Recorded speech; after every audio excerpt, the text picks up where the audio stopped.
1941, Germany had launched Operation Barbarossa, the largest invasion in human history. Over 3 million Axis soldiers crossed into the Soviet Union, pushing deep into its vast lands. At first it seemed unstoppable. Cities like Kiev and Smolensk fell. Millions of Soviet soldiers were captured. But by winter, the German advance froze, quite literally, outside Moscow. Hitler blamed the weather and overconfidence, but not his own strategy.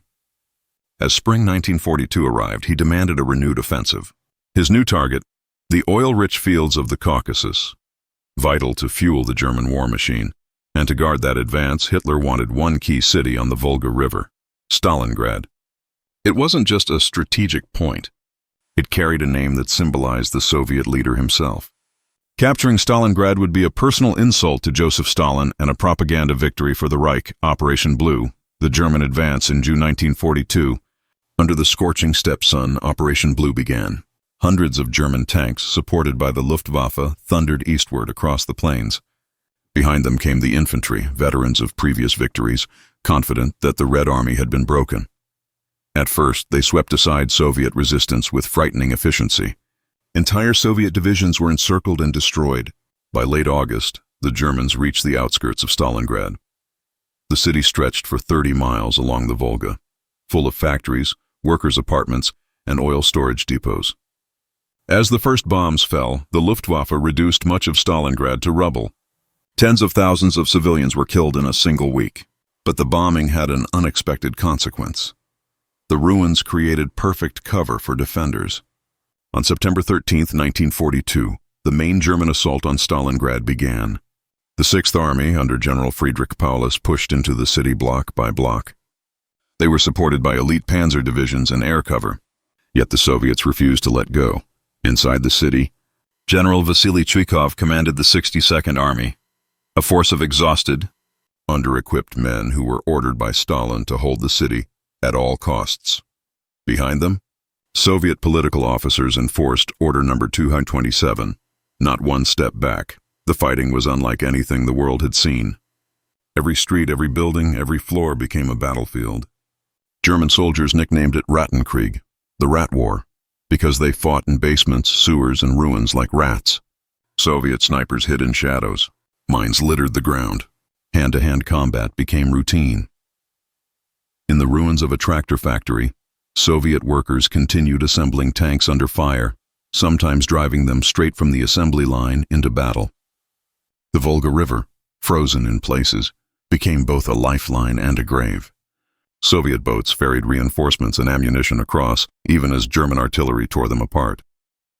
By November 1942, the situation looked desperate for the Soviets. Germany controlled most of the city. Paulus's troops raised the Nazi flag over several factories and declared, victory was near, but Stalin and his generals had a plan, a counterstroke that would change the war. Under the command of Generals Zhukov and Vasilevsky, the Soviets launched Operation Uranus on November 19, 1942. Instead of attacking the Germans in the city, they struck their weaker allies on the flanks, the Romanian and Hungarian armies.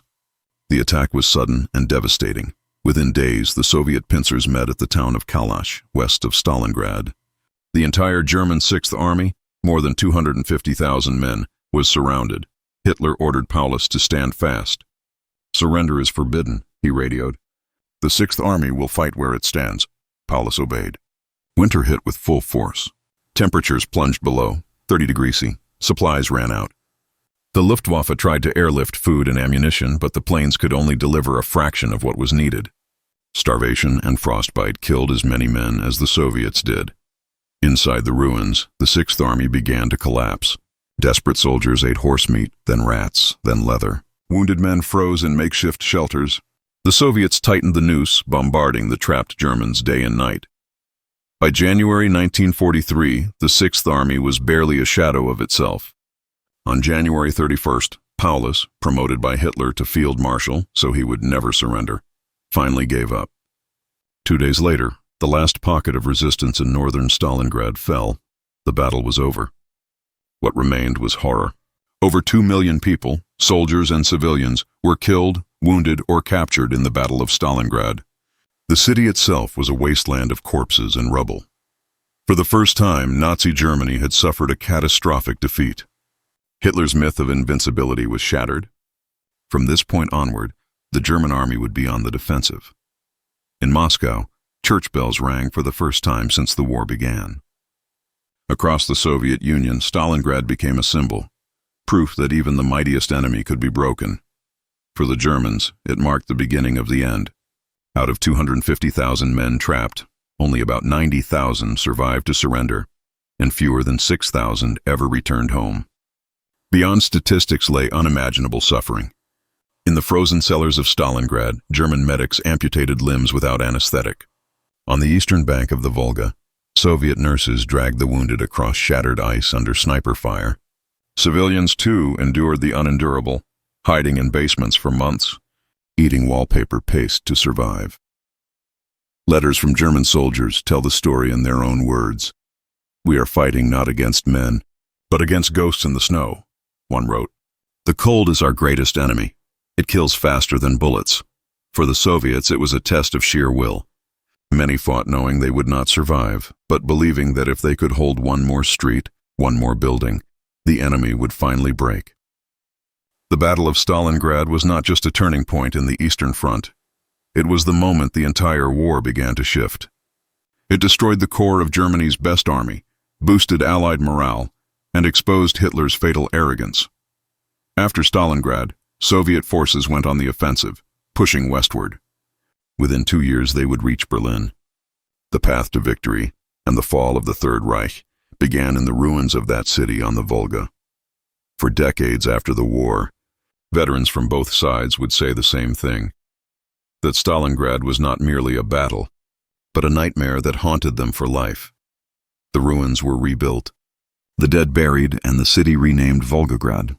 But even today, when the winter wind blows across the Volga, people say it still carries the echoes of that war, the cries of the dying, the rumble of tanks, and the unyielding spirit of those who refused to surrender.